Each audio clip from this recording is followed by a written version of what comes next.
Sir ಕಳೆದ 3-4 ತಿಂಗಳಿಂದ airport ಮಾಡಬೇಕು ಅಂತ ಹೇಳಿ ಬಹಳ ಪ್ರಯತ್ನ ಮಾಡ್ತಾ ಇದ್ರಿ, ಬಿಡದಿ ಹತ್ರ ತಗೊಂಡು ಹೋಗ್ಬೇಕು ಅಂತ ಹೇಳಿ.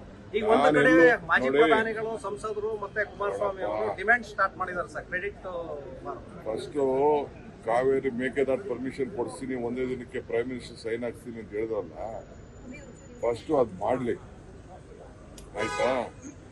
ಅವ್ರಿದ್ದಾಗ ಏನೋ ಪಾಪ ಮಾಡೋಕ್ಕಾಗಲಿಲ್ಲ. ಈಗ ನಾವೇನೋ ಮಾಡಕ್ ಹೊರಟಿದ್ದೀವಿ, ಅದಕ್ಕೆ ನಾವು ತೀರ್ಮಾನ ಮಾಡೋಕ್ಕಾಗಲ್ಲ. ಎಲ್ಲಿರಬೇಕು, ಬಿಡದಿ ಇರಬೇಕಾ, ನೆಲಮಂಗಲ ಇರಬೇಕಾ, ತುಮಕೂರು ಇರಬೇಕಾ, ಸೋಲೂರು ಇರಬೇಕಾ ಅನ್ನೋದು ನಾವೇನು ತೀರ್ಮಾನ ಮಾಡೋಕ್ಕಾಗಲ್ಲ.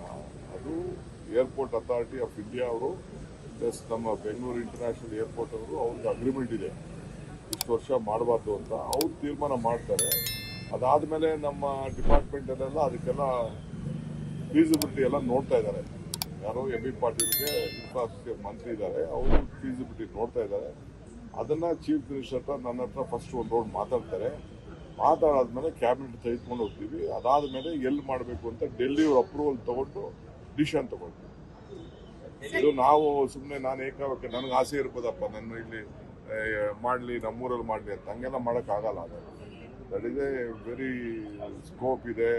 25 ಕಿಲೋಮೀಟ್ರು 40 ಕಿಲೋಮೀಟ್ರು ಏನೋ ಇದೆ. ಆಮೇಲೆ ಗುಡ್ಡೆಗಳು ಇರಬಾರ್ದು, ಫ್ಲೈಯಿಂಗ್ ಝೋನ್ ಇರಬೇಕು, ಅವೆಲ್ಲ ಏನೇನೋ ಇದೆ. 4,400 ಎಕರೆ ಏನೋ ಬೇಕು ಅಂತ ಹಿಂದೆ ಎಲ್ಲ ನಾನು ಈ ಏರ್ಪೋರ್ಟ್ ಮಾಡ್ಬೇಕಾದ್ರೆ ನಾನೇ ಅರ್ಬನ್ ಡೆವಲಪ್ಮೆಂಟ್ ಮಿನಿಸ್ಟರ್ ಇದ್ದೆ. ಅದಕ್ಕೊಂದು ಇದಿದೆ, ಟೆಕ್ನಿಕಲ್ ಇದಿದೆ. ಸೊ ಆ ಟೆಕ್ನಿಕಲ್ ಮೇಲೆ ತೀರ್ಮಾನ ಮಾಡಬೇಕು.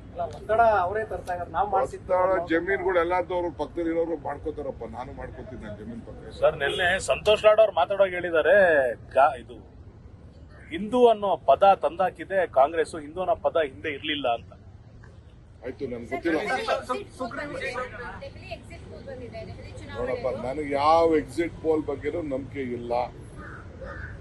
I don't believe in exit poll. ಮತದಾರ ಏನ್ ತೀರ್ಮಾನ ಮಾಡ್ತಾರೋ ಅದನ್ನ ನಾವು ಕಾಯ್ಕೊಂಡು ಇರೋಣ. ಸುಗ್ರೀವಾಜ್ಞೆ ಸರ್, ಸುಗ್ರೀವಾಜ್ಞೆ ಆಯ್ತು, ಗವರ್ನರ್ಗೆ ಕಳಿಸ್ತಾ ಇದ್ದಾರೆ. ಚೀಫ್ ಮಿನಿಸ್ಟರ್ ಎಲ್ಲ ರೆಡಿ ಮಾಡಿದ್ದಾರೆ, ಚರ್ಚೆ ಮಾಡಿದ್ದಾರೆ, ಗವರ್ನರ್ಗೆ ಕಳಿಸ್ತಾ ಇದ್ದಾರೆ. ಗವರ್ನರ್ ಕಳಿಸಿದ ತಕ್ಷಣ